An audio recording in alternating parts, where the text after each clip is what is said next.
Aloha everybody, Gabe here from the Hawaii Institute of Self-Reliance. Welcome back. Thank you for watching. In today's video I want to share some of my EDC blades.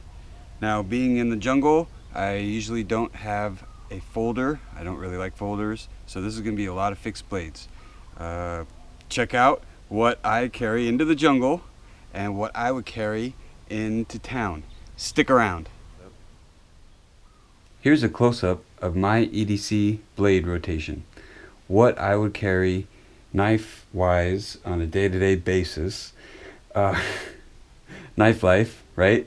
So, yeah, you might be thinking, oh wow, you know, there's a big knife and there's a small knife. Well, I live in Hawaii, so if I, think I'm gonna be clearing lots of jungle or opening lots of coconuts, I'll bring a bigger knife. If I go on a hike and I want to have a big knife on me just in case I have to build a shelter or open some coconuts or do something that requires a big knife, I will usually carry a big knife, and of course I'll probably have a small knife on me as well, so to do finer tasks. But so don't be like, oh wow, he has a 9-inch blade knife in there. Well, I would carry this baldric style. And in Hawaii, it's very common to have a large knife or a machete on your persons all the time. It just depends on if you, for instance, for me, I own a homestead, so I'm on the homestead, so I want a big knife or a machete where I can clear brush or do tasks like that. And I don't want to have to go to my truck or go somewhere to retrieve a big knife to do some jungle clearing or something like that. So I will provide in the description box links to videos on each of these knives. I've done long-term reviews, I've done demos and tests on these knives, so check that out. And there's some pretty cool reviews, and you can see them in action.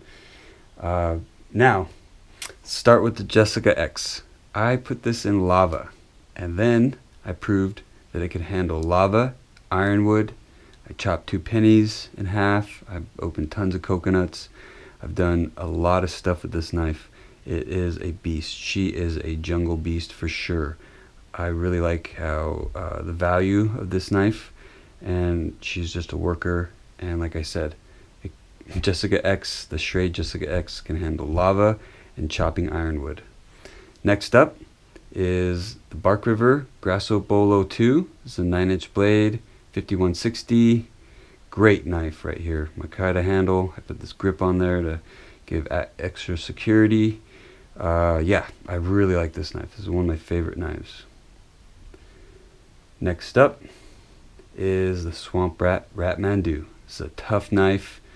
It's only a 5-inch blade, but that SR 101 steel is solid.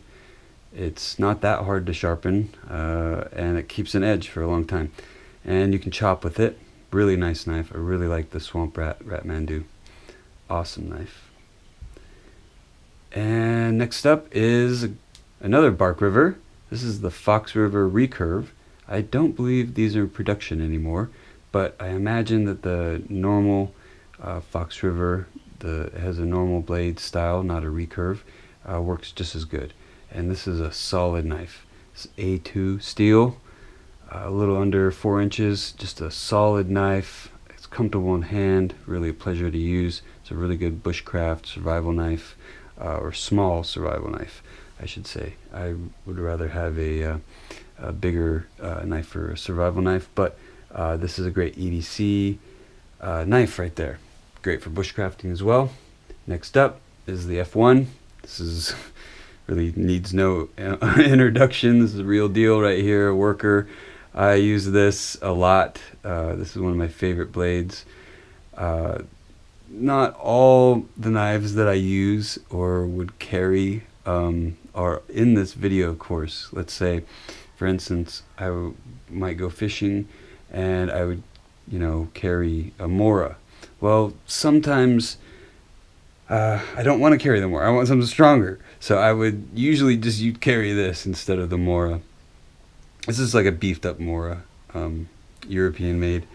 Definitely Awesome knife right there. Next up is an American-made LaRocca.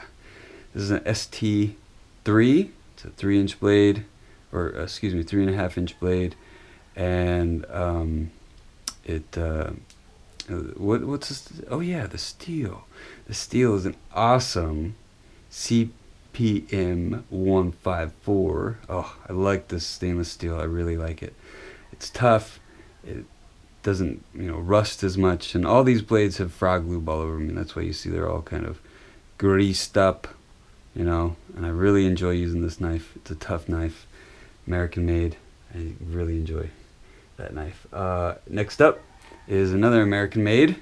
This is a Dry Creek Forge Luck. It's an awesome knife, light. It's the smallest knife out of the bunch, but it's a great neck knife, great belt knife.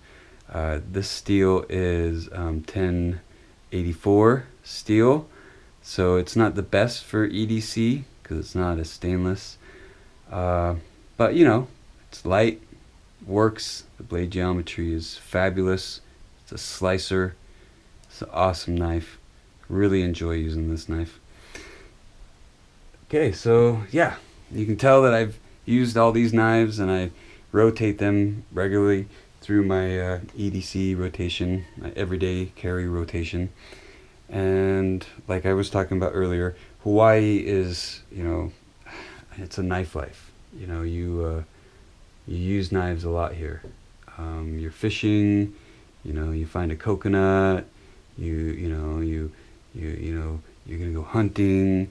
You need a knife, and it's just beautiful out there, So a fixed blade, in my opinion, is the best if you want to carry a knife in Hawaii.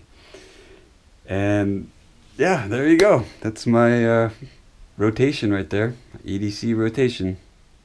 So you can see that I EDC a good range of different knives. I prefer around a 4 to 5 inch stainless steel knife, but I like my high carbon steel knives because they're easy to sharpen in the field, and they're tough, and they hold an edge for a long time, and they don't break as easily as like a stainless steel knife. Especially in a big knife, I don't want stainless steel. I want a high carbon steel. Little knife, I would rather have stainless steel. This isn't stainless steel, but you know what I mean, because it's up against your body, maybe on your neck, right, and you get sweat on it and stuff like that. So you can see where I would take this hiking, camping in the jungle. If I was going to do, heavy duty tasks, I would definitely take this, and this is, like my machete slash survival knife slash EDC.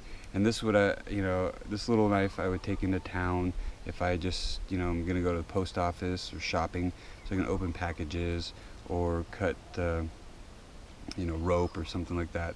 And I don't need something to really open coconuts or a lot of coconuts. I can open coconut with this, but if you're gonna open a lot of coconuts, you want a big blade. Or if you're gonna build a shelter or, make a spear or something, you want something big. For the jungle as well. And this bolo, this Grasso Bolo 2, Spark River, works really good. Now I hope you like this video. I love knives, and I have a lot of knife videos coming up. And I hope you comment. I love all your comments. I love the interaction between creator and viewer. And please hit that red subscribe button for further videos, and make sure you hit the bell symbol for notifications when I upload a video. And I hope you hit that red subscribe button. And until next time, hello.